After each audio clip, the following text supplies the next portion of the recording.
So what kind of inspired us to do it is my daughter was going into her senior year of high school and she was struggling, and I get emotional. So she was struggling. So I was sitting out on the back deck with her, not this last July, but the July before that.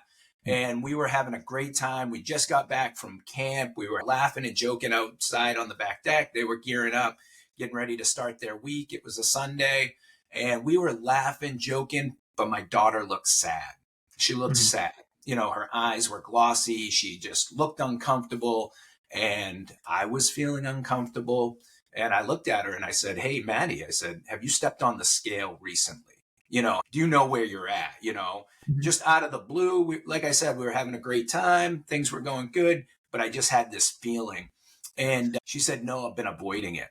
And when she said Mhm. she'd been avoiding it, it's kind of how I've done my whole life is, when I'm gaining weight or doing the wrong things or eating fast food all the time, I avoid the scale, I avoid mirrors, I avoid, everything. So I just looked at her and I said, let's step on the scale. Let's both go step on the scale right now.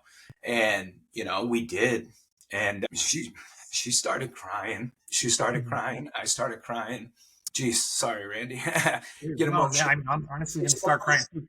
Yeah, it's an emotional thing. So we jumped on the scale. We had our crying thing, and from that point on, I went into I call it Danny Tanner full house mode.